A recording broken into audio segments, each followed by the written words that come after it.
Are you feeling a bit out of sorts? Did you go from on top of the world to feeling lost and wondering, why am I still like this? Well, you're not alone, and this isn't abnormal. It happens to the best of us. So here are some handholds and guideposts to help you get back to being you. Number 1. Step outside of the person you have been. Naturally, when we say get back on track, we don't mean go backwards and don't change. That's not helpful. In fact, being the person you were is what led you to being stuck where you are now, so trying something a little different may be just the thing you need. Weird and scary as it sounds, you've probably already done it before. Think of your younger self and all you learned from your mistakes. Like the time you learned that vanilla extract really does not taste like it smells. You learn to adapt and change your point of view. Like smell and taste don't always match. A question you can ask yourself is, while looking at yourself from the outside, what do I want out of this? What do I want out of me? This may require you to come out of your comfort zone, but it will be worth it. Unleash the latent potential hiding inside you and push the boundaries of what you can achieve. Number 2. Be kind to yourself. Humility is a good thing, but don't go overboard. Having your inner monologue become a constant roast fest isn't helpful to you. All that self-blame and shame is acting as a blockade. Dealing with a mistake would stop at the inner scolding of "you suck" and doesn't allow for those next steps of recognition and trusting yourself to learn from it and do better. Self-compassion contributes to a wide range of positive outcomes for our well-being, like interconnectedness with others, optimism, and wisdom, to name a few.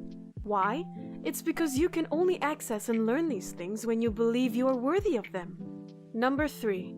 Let go of regrets. The past is really the past. It sounds cliché, but that doesn't make it untrue. Unless you have your own TARDIS, you can't change the past, but you have the choice of how to respond.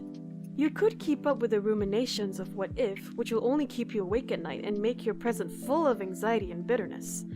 Or you could acknowledge it, understand its cause, and your role in it.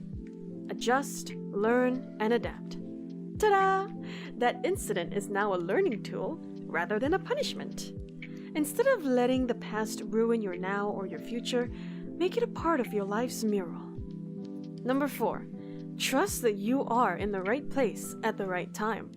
Theodore Roosevelt had the right idea when he said, "Comparison is the thief of joy." With the rise of social media, it is nearly difficult to avoid social comparison. Their Instagram, TikTok, and Facebook posts distract us every time we look at a screen. You wonder why you're not doing what they're doing or why your life is better. Hang on, you're trying to get your life back on track, not someone else's. Trying to hitch onto someone else's track means working with incomplete tools that aren't yours. It's okay to try new things, but the final masterpiece would be yours. Since it's yours, trust that you're at the right place at the right moment for you. Number 5. Realize no one owns you. Similar to the previous point, you have to live your own life. Yes, it's great to be aware of social norms and support friends. But if you find yourself taking the extra mile to avoid being negatively judged by others, like a puppet where your own needs are negligible and other people are dictating your every move, this is beyond social courtesy. You've relinquished your life to someone else. As well-meaning as others might be, only you have the entirety of your story. Only you can do what's right for you. Number 6. Never underestimate your strength to move forward. Have you ever doubted your strength to take another step forward? It's all just too much. When this happens, you can always look back at your life, where similar issues have arisen. Despite the hardship, you survived then, so you can do so now. Eventually, the difficulty will pass, and you will look back at this time and feel grateful and stronger for getting through it. Number 7. Give up overthinking and worrying. Overthinking is when healthy understanding and knowledge overwhelms everything, even the broader picture and logic.